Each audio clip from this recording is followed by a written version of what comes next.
नमस्कार मित्रों, जय श्री कृष्णा, राधे राधे। स्वागत है आपका हमारे इस हर इंसान अकेला है 923 यूट्यूब चैनल पर। श्री कृष्ण कहते हैं, किसी को दुख देकर मुझसे अपने सुख की कामना भी मत करना। अगर तुम किसी को एक पल का भी सुख देते हो तो अपने दुख की चिंता कभी मत करना। जब दर्द और कड़वी बोली दोनों सहन होने लगे तो समझ लेना जीना आ गया है। मैंने हंसकर देख लिया और रोकर भी देख लिया, किसी को पाकर किसी को खोकर भी देख लिया। ये जान लिया कि वही जिंदगी जी सकता है जिसने अकेले जीना सीख लिया। जिंदगी बहुत कुछ सिखाती है, थोड़ा रुलाती है, थोड़ा हंसाती है। खुद से ज्यादा किसी पर भरोसा मत करना, क्योंकि अंधेरे में तो परछाई भी साथ छोड़ देती है। लोहे को कोई नष्ट नहीं कर सकता, बस उसका जंग उसे नष्ट कर सकता है। इसी तरह आदमी को कोई और नहीं बल्कि उसकी सोच ही नष्ट कर सकती है। इसलिए सोच अच्छी रखो, फल अच्छा ही होगा। इतना कमजोर मत बनो कि कोई भी आपको तोड़ सके, बल्कि इतना मजबूत बनो कि आपको तोड़ने वाला खुद ही टूट जाए। दर्द आपको मजबूत बनाता है, डर आपको बहादुर बनाता है, अनुभव आपको सीख देता है। जिस दिन हम समझ जाएंगे कि सामने वाला गलत नहीं, सिर्फ आपकी सोच हमसे अलग है, उस दिन जीवन में सब दुख दूर हो जाएंगे। क्यों? रोते हो मन का ना होने पर, जो लिखा है वही होकर रहेगा। एक रास्ता बंद करने से पहले भगवान दूसरा रास्ते खोल देते हैं।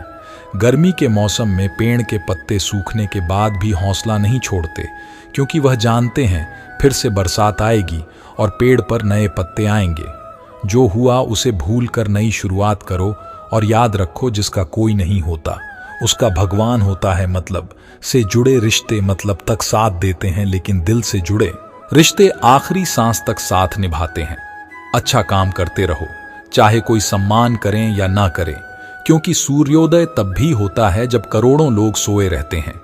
हमेशा मेहनत और उस परमात्मा पर विश्वास रखना सफलता का सूत्र है। जीवन में सबसे बड़ी गलती वही होती है जिस गलती से हम कुछ सीख नहीं पाते। जो व्यक्ति अपने मन को काबू में कर सकता है वह जिंदगी में कुछ भी कर सकता है। इंसान की अच्छाइयों पर सब खामोश रहते हैं, लेकिन चर्चा अगर बुराई पर हो तो गूंगे भी बोल पड़ते हैं। जिस मनुष्य के हृदय में सच्ची मानवता हो, उसकी सोच हमेशा यही होगी कि मुझे मिला हुआ दुख किसी को ना मिले और मुझे मिला हुआ सुख सबको मिले। अगर भगवान तुमसे इंतजार करवा रहे हैं तो याद रखना वो उससे कहीं ज्यादा देने वाले हैं जितना तुमने मांगा है। जिस तरह लोग मुर्दे इंसान को कंधा देना पुण्य समझते हैं, काश इसी तरह जिंदा इंसान को सहारा देना पुण्य समझने लगे तो जिंदगी आसान हो जाएगी। मत सोच इतना जिंदगी के बारे में, जिसने जिंदगी दी है उसने भी तो कुछ सोचा होगा। बेवजह ही नहीं होती। लोगों से मुलाकात, किसी से सबक मिलता है तो किसी से ज्ञान। कौन क्या कर रहा है, कैसे कर रहा है, क्यों कर रहा है, इन सब से आप जितना दूर रहेंगे उतना ही खुश रहेंगे। हंसते रहो तो दुनिया साथ है, वरना आंसुओं को तो आंखों में भी जगह नहीं मिलती। जीवन में जो होता है वह किसी न किसी वजह से होता है, या तो वह आपको कुछ बनाकर जाता है या फिर कुछ सिखाकर। कटना पिसना और अंतिम समय तक निचोड़े जाना, गन्ने से बेहतर कौन जानता है कि मीठा होने का नुकसान कितना होता है। जब कोई दिल दुखाए तो सबसे बेहतर है कि हम चुप हो जाएं, क्योंकि जिन्हें हम जवाब नहीं देते उन्हें फिर वक्त जवाब देता है। अंधे बहरे गूंगे बनकर अपने लक्ष्य पर ध्यान देते रहो। यहाँ इतने खाली लोग हैं कि ना खुद कुछ करेंगे और ना करने वालों को कुछ करने देंगे और उनका मनोबल भी तोड़ देंगे। जिंदगी में जितना शांत रहोगे उतना ही मजबूत पाओगे, क्योंकि लोहा ठंडा होने पर मजबूत होता है। गरीब रहोगे, कोई ध्यान नहीं देता। मेहनत करोगे तो सब हंसेंगे, लेकिन जब कामयाब हो जाओगे तो सब आपकी प्रशंसा करेंगे। जिंदगी वह हिसाब है जिसे पीछे जाकर सही नहीं किया जा सकता। इसलिए आज में सुधार करें और पुरानी बातों को अनुभव की तरह इस्तेमाल करें। जिंदगी में उत्साह और अनुशासन ना हो उसे जिंदगी जीना नहीं, जिंदगी काटना कहते हैं। कभी कभी आप बिना कुछ गलत किए बुरे बन जाते हैं, क्योंकि जैसा लोग चाहते थे आप वैसा नहीं करते हैं। श्री कृष्ण कहते हैं, तुम्हारे बीते हुए कल को तो मैं ठीक नहीं कर सकता, क्योंकि तुम वर्तमान में अगर अच्छा कर्म करोगे तो मैं तुम्हारा आने वाला कल जरूर उजागर कर दूंगा। झूठी बातों पर लोग आपकी वाहवाही करेंगे, वही लोग आपको तबाह करेंगे। बुरे से बुरा क्या ही होगा, हम तो हमेशा ही सोच लेते हैं, मगर अच्छे से अच्छा क्या होगा हम यह कभी नहीं सोचते। जो इस भगवान ने रात को पेड़ पर बैठे पक्षियों को कभी गिरने नहीं देता, तो सोचो वह तुम्हें अकेला और बेसहारा कैसे छोड़ सकता है। आज के जमाने में कोई अपना नहीं होता, सिर्फ लोग तब तक साथ देते हैं जब तक उनका स्वार्थ होता है। अगर कोई अकेला है तो इसका मतलब यह नहीं कि उसे कोई पसंद नहीं करता, बल्कि वह अकेला इसलिए है क्योंकि उसने दुनिया की औकात जान ली है। एक बार राजा और उसका मंत्री तलवार को साफ कर रहे थे। तलवार को साफ करते समय अचानक राजा के पैर पर तलवार गिर जाती है और राजा की पैर की उंगली कट जाती है। उस राजा को उंगली कटने के कारण बहुत ही तकलीफ हो रही थी, बहुत ही दर्द हो रहा था। लेकिन उसका मंत्री कहता है, शांत रहिए महाराज, जो कुछ भी होता है अच्छे के लिए होता है। राजा को यह बात सुनकर गुस्सा आ जाता है। वह मंत्री से कहता है कि मेरी उंगली कट गई और तुम कह रहे हो कि शांत रहूं। वह मंत्री समझाने की कोशिश करता है और बिना सुने राजा ने अकारण मंत्री को काल कोठरी में बंद करने का आदेश दे देता है।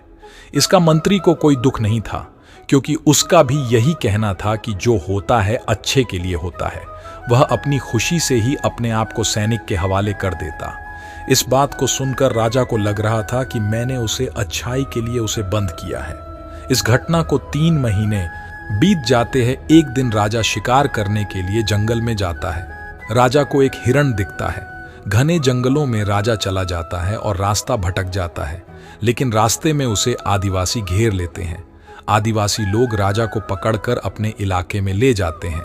राजा उनको बार बार समझाने की कोशिश करते हैं, लेकिन वो लोग कुछ भी नहीं समझ रहे थे। वो लोग खुशी से नाचते हैं और राजा को नहलाकर बलि चढ़ाने के लिए कपड़ा पहनाते हैं। अब राजा को लगता है कि वो मरने वाला है। जब आदिवासी लोगों का मुखिया राजा को मारने जाता है, तब देखता है कि राजा की पैर की अंगुली कट चुकी है। इसको देखकर उसका मुखिया कहता, इस इंसान की बलि नहीं दी जा सकती, क्योंकि यह इंसान पूरा नहीं है। एक अंग काटा हुआ है और उनके भगवान को एक पूरे इंसान की बलि ही दी जा सकती है। अगर ऐसे इंसान की बलि दी जाए जिसका अंग पहले से कटा हुआ है, तो उनके देवता खुश होने की जगह नाराज हो जाएंगे। फिर वो लोग राजा को छोड़ देते हैं। राजा खुशी खुशी अपने महल चला जाता है और सोचता है, अगर मेरी उंगली उस दिन ना कटी होती तो आज मेरी मौत हो जाती।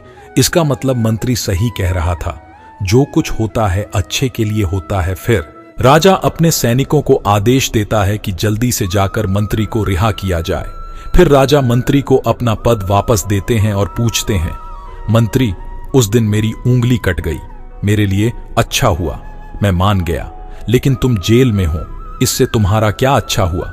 मंत्री खुशी खुशी राजा से कहता है, महाराज, आप शिकार के लिए जाते हैं तो आपके साथ मुझे भी आना पड़ता, और अगर मैं आपके साथ जाता तो वो लोग मुझे मार देते।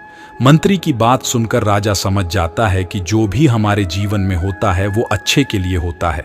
अगर हम अपने जीवन में देखें तो हमारे जीवन में भी कुछ मुश्किलें आती हैं, हम उनका सामना नहीं करते, हम उनको ही दोष देते हैं। ये मुश्किलें हमें आगे बढ़ाने और मजबूत बनाने के लिए ही आती है। हमें हर मुश्किल को सकारात्मक तरीके से देखना चाहिए, क्योंकि हर चीज कुछ ना कुछ सिखा कर ही जाती है। हर व्यक्ति के जीवन में सुख और दुख का आना जाना बना रहता है। तो मित्रों, वीडियो अगर आपको अच्छी लगी हो तो मित्रों कृपया चैनल को सब्सक्राइब जरूर करें और शेयर, लाइक करें और कमेंट बॉक्स में सच्ची श्रद्धा से जरूर लिखें। जय श्री कृष्णा। राधे राधे। वीडियो को अंत तक देखने के लिए धन्यवाद।